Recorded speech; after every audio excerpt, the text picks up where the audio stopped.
Hello students, Bangla study with Chitra YouTube চ্যানেলে তোমাদের সকলকেই স্বাগত জানাই। আজকে চলে এলাম নতুন আর একটা নোটসের ভিডিও নিয়ে।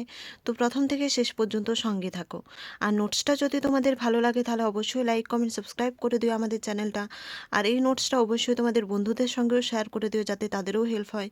এবং এর পরবর্তীতে তোমাদের আর কী নোটস লাগবে সেটাও আমাকে কমেন্ট করে জানিয়ে দিও। তো চলো বেশি দেরি না করে শুরু করা যাক।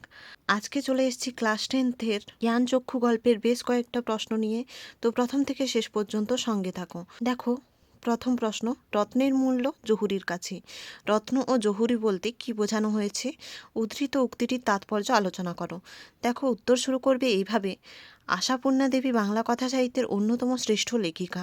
তার রচনায় সাধারণ মানুষের জীবন, মানসিক টানাপোড়েন এবং সমাজের সূক্ষ্ম বাস্তবতা গভীর মানবিক দৃষ্টিতে প্রকাশ পেয়েছে।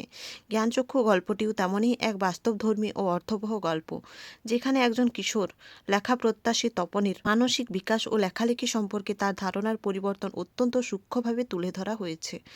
দেখো, নেক্সট পয়েন্ট করবে রত্ন ও জহুরির অর্থ। গল্পে রত্নর দ্বারা বোঝানো হয়েছে তপনের লেখা গল্পটি, যেটি তার কাছে খুব মূল্যবান। আর জহুরি বলতে বোঝানো হয়েছে সেই ব্যক্তি যিনি রত্ন বা মূল্যবান কিছু বুঝতে পারার বিশেষজ্ঞ। এখানে তা হলো তপনের ছোট মেশো, যিনি একজন লেখক এবং শিক্ষিত ব্যক্তি। নেক্সট পয়েন্ট করবে উদ্ধৃতিটির তাৎপর্য।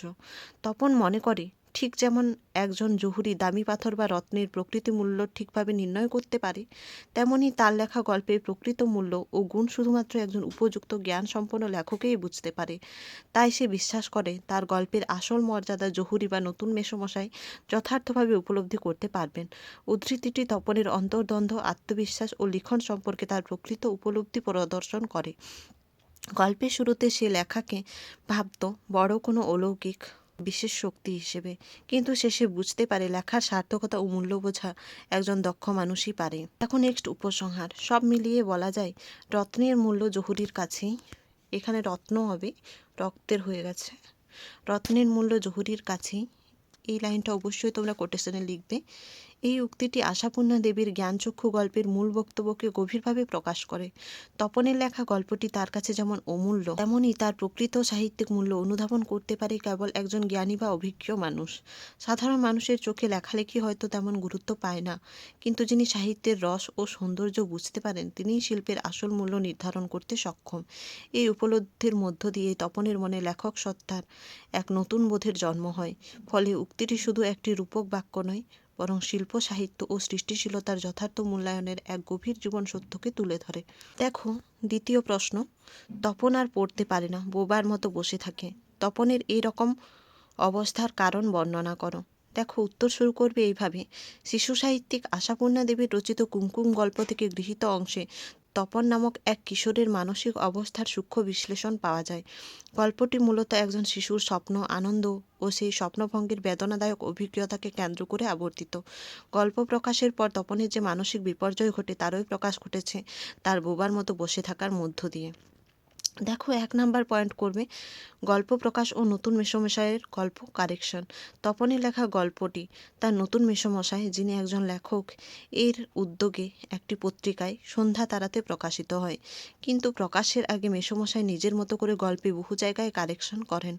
ফলে গল্পটি আর তপনের নিজের লেখা বলে মনে হয় না, তপনের লেখার স্বকীয়তা নষ্ট হয়ে যায়। দেখো, 2 নাম্বার পয়েন্ট করবে নিজের লেখাকে অপরিচিত মনে হওয়া। গল্পটি পড়তে গিয়ে তপন লক্ষ্য করে যে প্রতিটি লাইন তার কাছে নতুন ও অপরিচিত। সে বুঝতে পারে গল্পের মধ্যে তার নিজের লেখা কোথাও নেই। এই উপলব্ধি তপনের মনে গভীর ধাক্কা দেয়। দেখো, 3 নাম্বার পয়েন্ট, আনন্দের বদলে লজ্জা ও বেদনা। যে গল্প ছাপা হওয়ার কথা শুনে তপনের আনন্দে আত্মহারা হওয়ার কথা ছিল, সেই আনন্দ সে খুঁজে পায় না, এবং তপনের মা যখন তাকে জোর করে গল্পটি পড়তে বলেন, তখন তপনের মনে লজ্জা ও কষ্ট জন্ম নেয়। দেখো, 4 নাম্বার পয়েন্ট, স্বপ্নভঙ্গ ও মানসিক অবসাদ। নিজের গল্পের এই পরিবর্তিত রূপ তপনের লেখক হওয়ার স্বপ্নকে আঘাত করে। নিজের সৃষ্টিকে নিজের বলে অনুভব করতে না পেরে সে মানসিকভাবে ভেঙে পড়ে। তাই সে আর পড়তে পারে না, বোবার মতো বসে থাকে। দেখো, নেক্সট উপসংহার। তপনের বোবার মতো বসে থাকা আসলে তার গভীর মানসিক যন্ত্রণা ও স্বপ্নভঙ্গের প্রতীক। নিজের সৃষ্টির উপর অধিকার হারানোর বেদনা তাকে স্তব্ধ করে দেয়। এই ঘটনার মাধ্যমে লেখিকা শিশু মনের সূক্ষ্ম অনুভূতি ও সৃষ্টিশীলতার প্রতি অবহেলার ভয়াবহ প্রভাব তুলে ধরেছেন। দেখো, নেক্সট 3 নাম্বার প্রশ্ন, গল্প ছাপা হলে যে ভয়ঙ্কর আহ্লাদটা হওয়ার কথা সে আহ্লাদ খুঁজে পায় না। কার গল্প? গল্প ছাপা হওয়ার পরেও বক্তার মনে আনন্দ নেই কেন? দেখো, উত্তর শুরু করবে এইভাবে।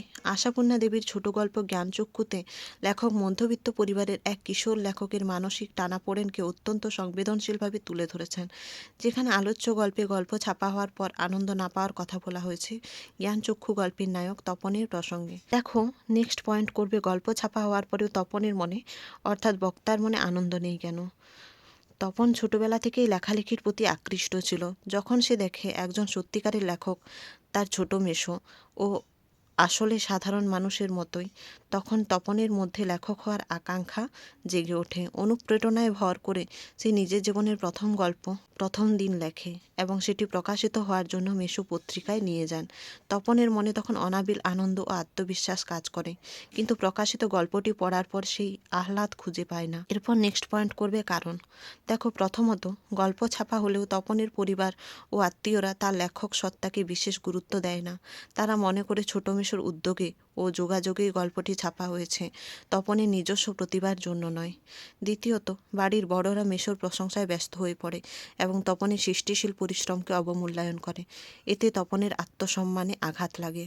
ফলে এই অবহেলা ও কথাবার্তার চাপে তপনের মনে আনন্দের বদলে হতাশা, ক্ষোভ ও আত্মগ্লানি জন্ম নেয়। গল্প ছাপা হওয়ার যে ভয়ঙ্কর আহ্লাদ তার পাওয়ার কথা ছিল তা সে আর খুঁজে পায় না। দেখো, নেক্সট উপসংহার।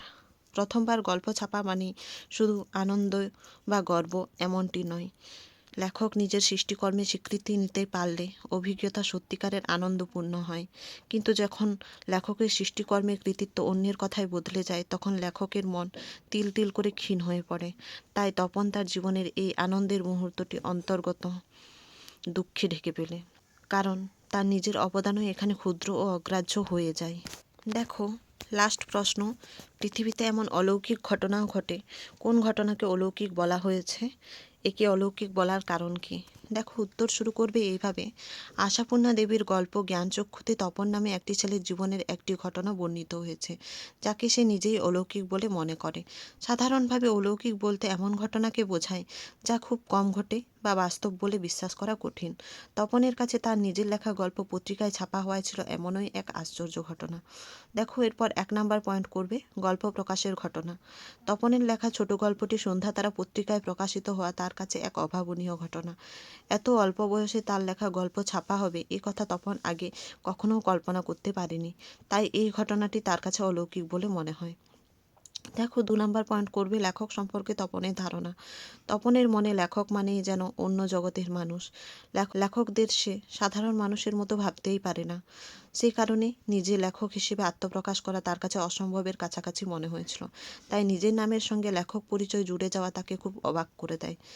দেখো, 3 নাম্বার পয়েন্ট নতুন মেসোমশাইয়ের গল্প কারেকশন ও প্রকাশ। তপনের গল্প নতুন মেসোমশাইয়ের হাতে পড়ে কিছুটা পরিবর্তিত হয়ে পত্রিকায় প্রকাশিত হয়।